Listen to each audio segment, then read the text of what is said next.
प्यारे बच्चों, ICSE board के छात्रों के लिए मैं हिंदी विषय की क्लास ले रहा हूँ, जिसमें साहित्य सागर की कहानियों को मैं एक्सप्लेन कर रहा हूँ।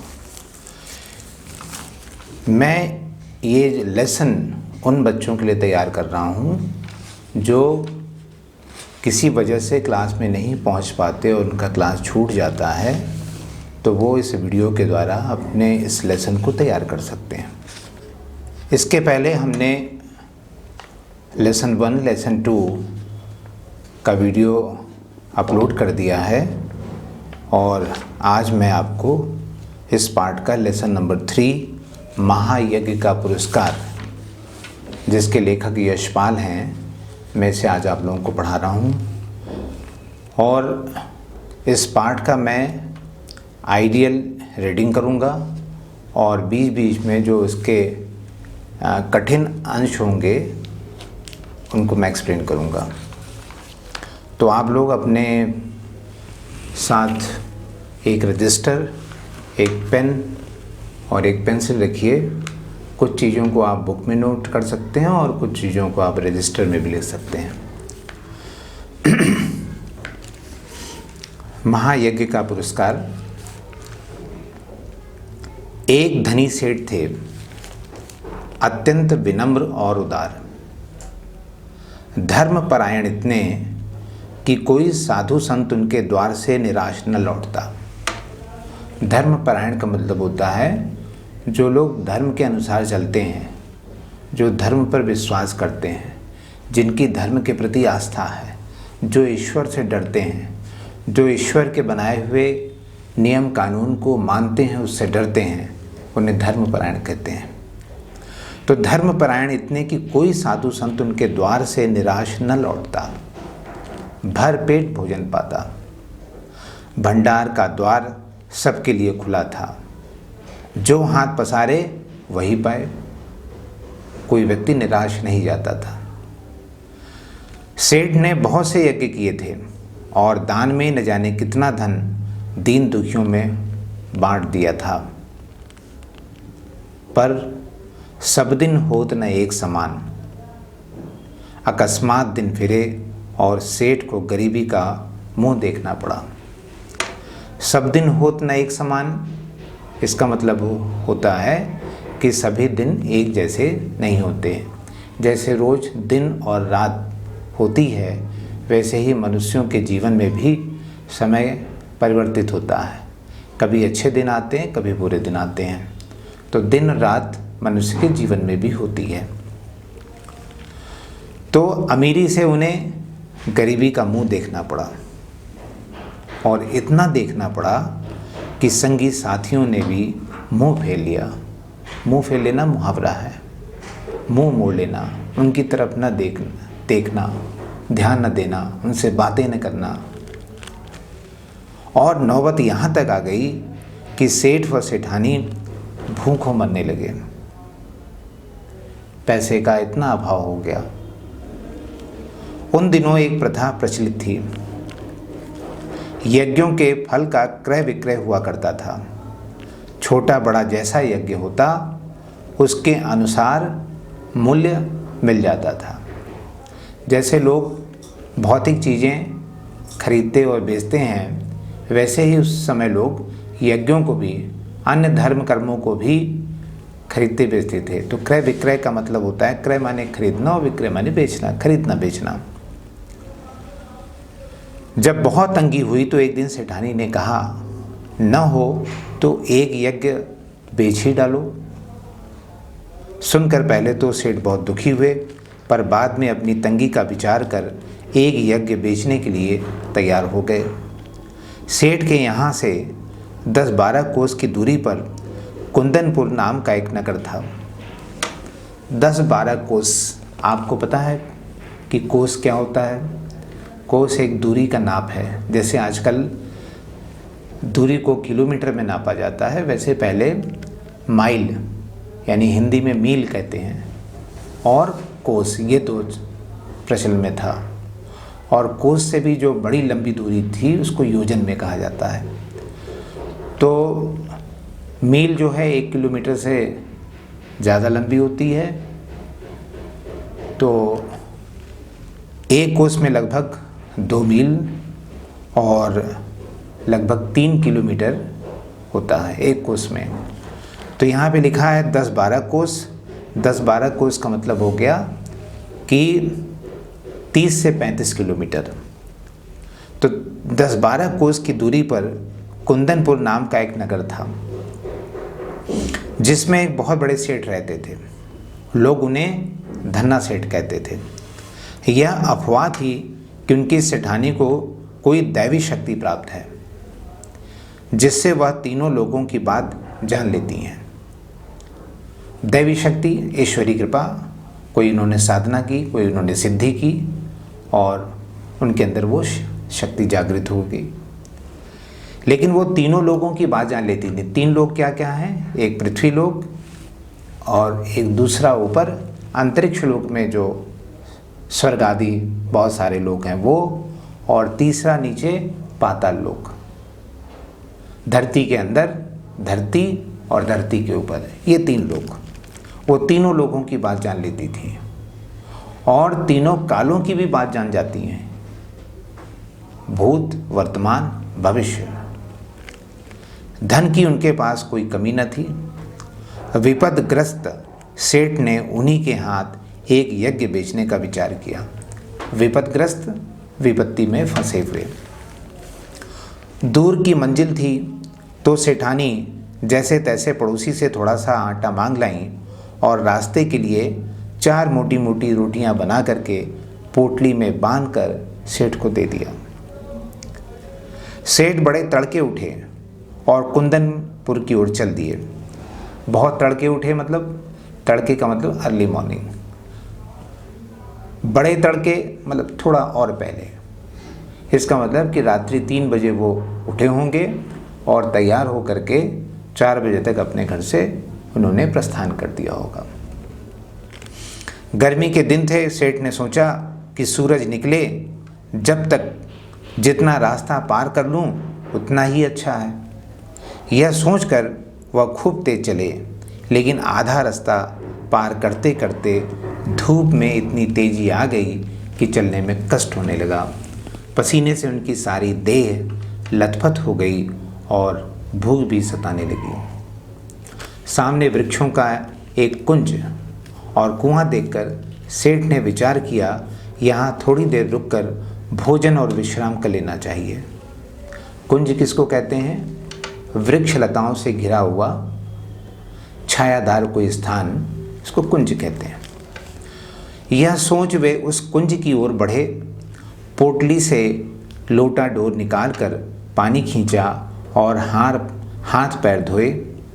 उसके बाद एक लोटा पानी लेकर एक पेड़ के नीचे आ बैठे और खाने के लिए रोटी निकालकर तोड़ने ही वाले थे कि क्या देखते हैं, निकट ही कोई हाथ भर की दूरी पर एक कुत्ता पड़ा छटपटा रहा है। बेचारे का पेट कमर से लगा था, मतलब पेट उसका अंदर धंसा हुआ था, सिर्फ हड्डी हड्डी दिख रही थी और जीभ निकाल करके हाँफ रहा होगा, मरणासन स्थिति में था। सेठ को रोटी खाते देख वह बार बार गर्दन उठाता, पर दुर्बलता के कारण उसकी गर्दन गिर जाती थी। वो अपनी गर्दन को संभाल नहीं पाता था। यह देख सेठ का हृदय दया से भर आया। बेचारे को कई दिन से खाना नहीं मिला दिखता है, तभी तो यह हालत हो गई है।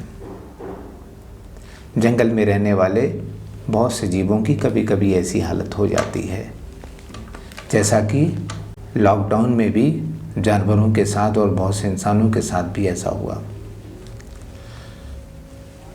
सेठ ने एक रोटी उठाई और टुकड़े टुकड़े कर कुत्ते के सामने डाल दी। कुत्ता भूखा तो था ही, धीरे धीरे सारी रोटी खा गया। अब उसके शरीर में थोड़ी जान आती दिखाई दी। वह मुंह उठाकर सेठ की ओर देखने लगा। अभी तक उसकी जो गर्दन गिर जाती थी, थोड़ी सी ताकत आ गई और वो सेठ की तरफ गर्दन उठाकर देखने लगा। उसकी आंखों में कृतज्ञता थी। कृतज्ञता मतलब उपकार का भाव। उसने उपकार किया, उसको रोटी दी, उसके प्रति वो धन्यवाद व्यक्त करना चाहता था। ये भाव चेहरे पे प्रदर्शित हो जाता है। सेठ ने सोचा कि एक रोटी इसे और खिला दूं तो फिर यह चलने फिरने योग्य हो जाएगा और फिर कहीं जा कर के अपने लिए और भोजन की सामग्री प्राप्त कर सकता है। यह सोचकर सेठ ने एक और रोटी टुकड़े टुकड़े करके उसे खिला दी। 2 रोटियां खाने के बाद कुत्ते के शरीर में शक्ति आ गई। वह खिसकता खिसकता सेठ के समीप आ गया।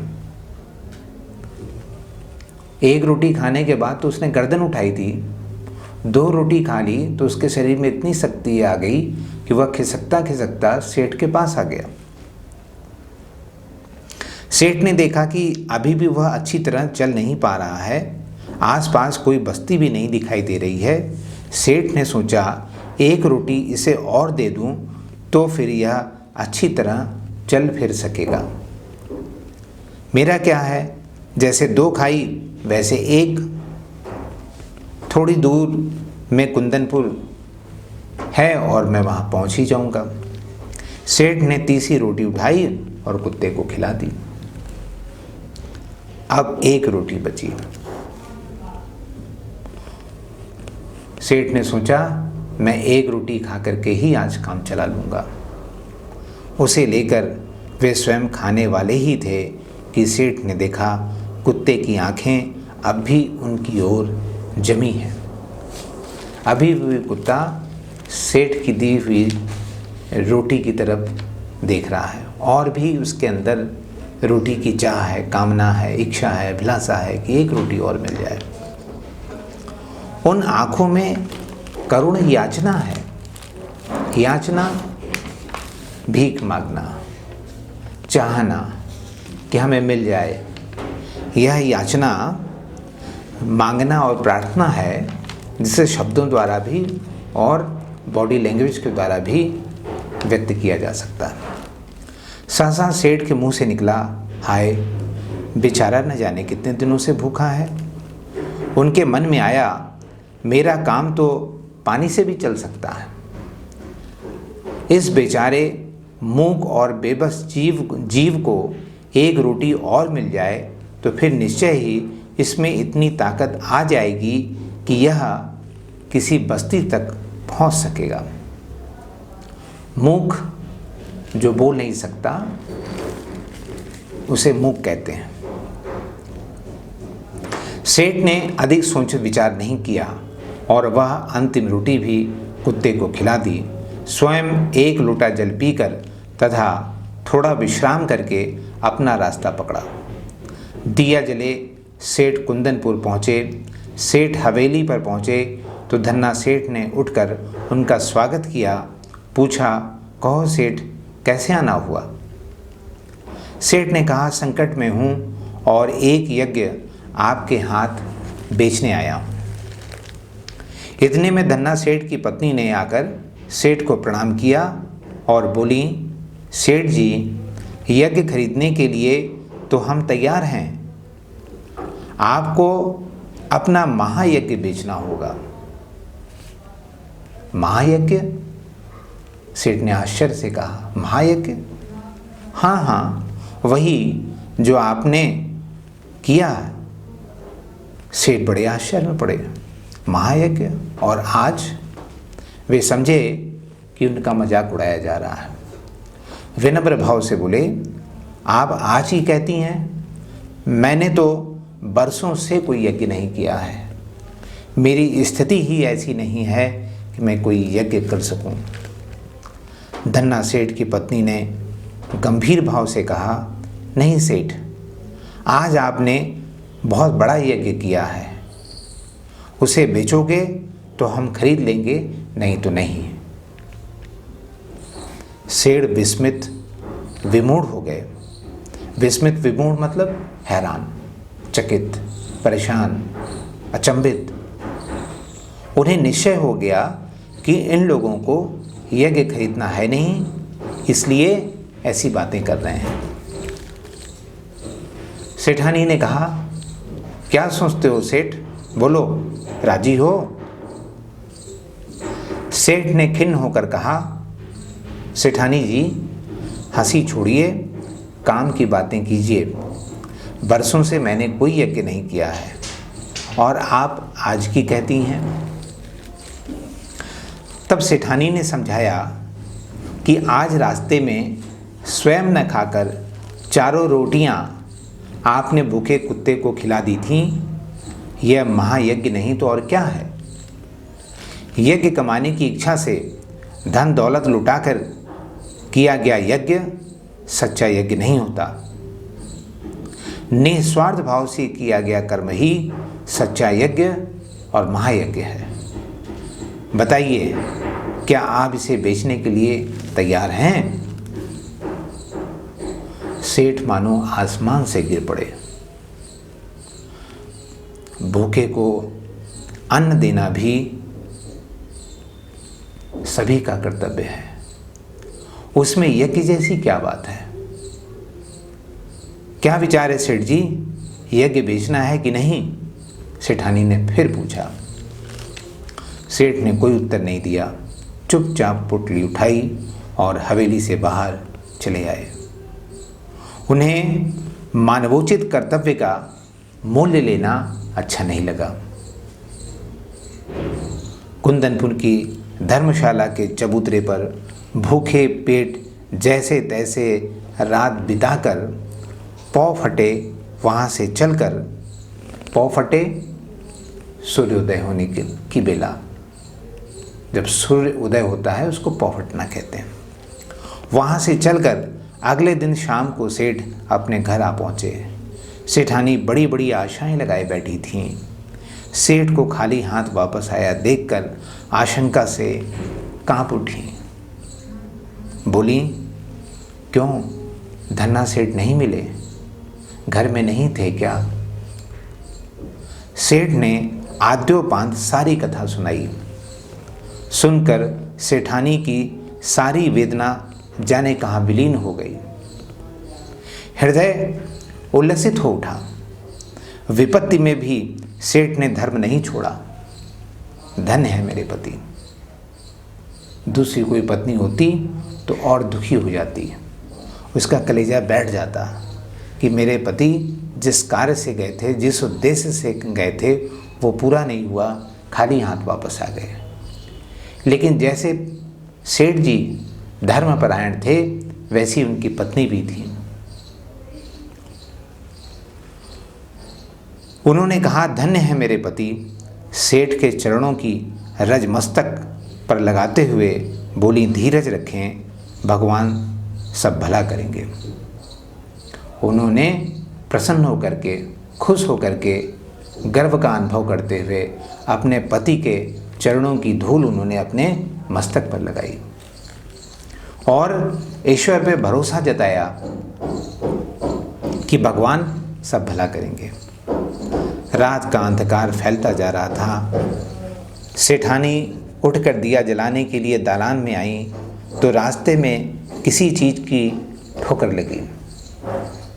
ठोकर उनके पैरों में लगी। गिरते गिरते बची, संभल कर आले तक पहुंची और दिया जलाकर नीचे की ओर निगाह डाली तो देखा कि दहलीज के सहारे एक पत्थर ऊंचा हो गया है और जिसके बीचों बीच एक लोहे का कुंदा लगा है। इसी कुंदे से उन्होंने ठोकर खाई थी।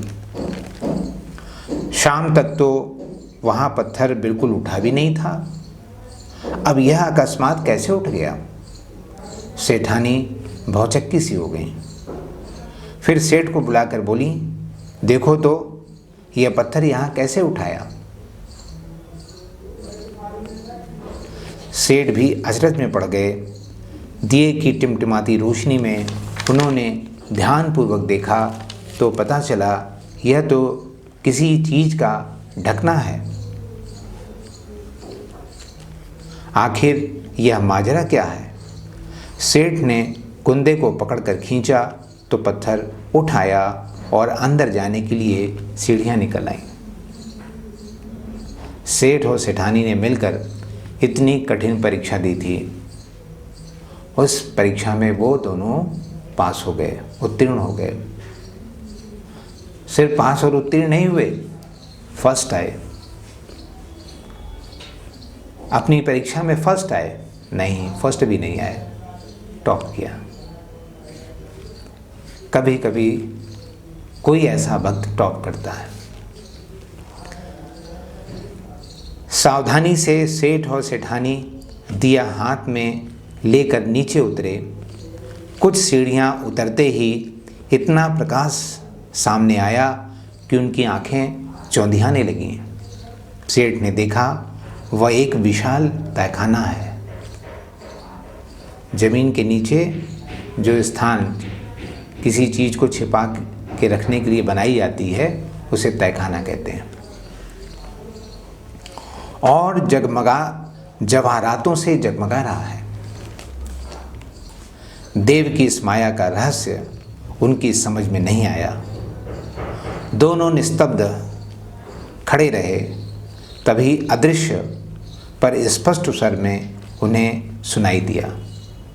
जैसे प्राचीन काल की कहानियों में, कथाओं में, पौराणिक कथाओं में होता था, आकाशवाणी होती थी, देवता लोग बोलते थे, वैसे ही एक आवाज़ आई। बोलने वाला अदृश्य था, सिर्फ स्वर स्पष्ट था। ओ सेठ, स्वयं भूखे रहकर अपना कर्तव्य मानकर प्रसन्नचित्त तुमने मरणासन्न कुत्ते को 4 रोटियां खिलाकर उसकी जान बचाई। उस महायज्ञ का यह पुरस्कार है, इसे स्वीकार करो। सेठ और सेठानी इस दिव्य वाणी को सुनकर कृतकृत्य हो गए, धन्य धन्य हो गए। वहीं धरती पर माथा टेक कर, धरती पर लौटकर भगवान के चरणों पे प्रणाम किया और उन्हें कोटि कोटि नमन करते हुए उन्हें धन्यवाद दिया। इस प्रकार ये कहानी पूरी हो गई। इस कहानी का संदेश क्या है? इस कहानी का संदेश ये है, हमारा जो मानवोचित कर्तव्य है वह सबसे बड़ा है। हम जब यज्ञ करते हैं तो उसमें बहुत सारा धन व्यय करते हैं, तब यज्ञ करते हैं। एक एक यज्ञ में उस समय तो सैकड़ों हजारों रुपए लगते थे। अब आज स्थिति बिल्कुल बदल गई है, अब तो लाखों में पहुंच गई है। तो इसमें लेखक ने ये दिखाया कि उन लाखों रुपए खर्च करके किए जाने वाले यज्ञ का जो परिणाम होता है उससे बढ़कर ये छोटे छोटे हमारे जो मानवोचित कर्तव्य हैं, किसी को भोजन कराना, किसी को पानी पिला देना, किसी की सहायता बोल देना, कर देना, सही परामर्श दे देना, किसी अशक्त को, किसी वृद्ध को, किसी मरीज को, किसी बालक को, किसी महिला को, किसी विधवा को, किसी त्यक्त को, किसी परित्यक्त को हम समय समय पर जो उसकी सहायता करते हैं वह हमारा मानवोचित कर्तव्य यज्ञों से बहुत बड़ा है। उसी को महायज्ञ कहा गया है। आशा है, मुझे पूरी उम्मीद है आपको ये पाठ, आपको ये कहानी समझ में आई होगी। मैंने अपनी तरफ से पूरी कोशिश की कि मैं एक एक शब्दों का अर्थ बताते हुए आपको कहानी समझाऊं।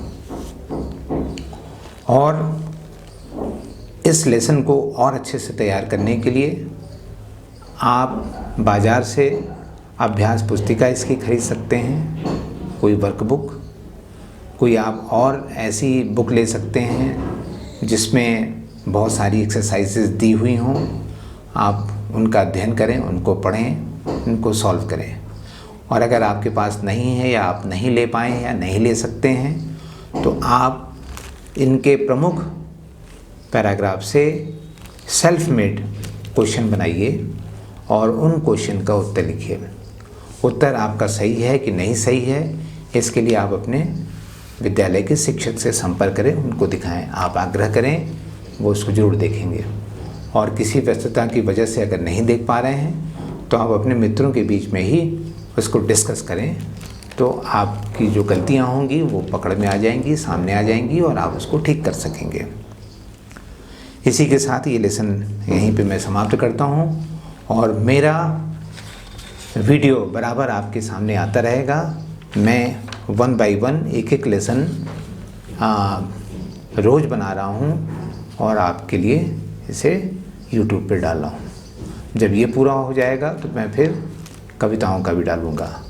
अभी ये क्लास 10th के बच्चों के लिए है, फिर उसके बाद अब मैं क्लास 12th के बच्चों के लिए भी, 11th 12th के बच्चों के लिए भी शुरू करने वाला हूँ। धन्यवाद।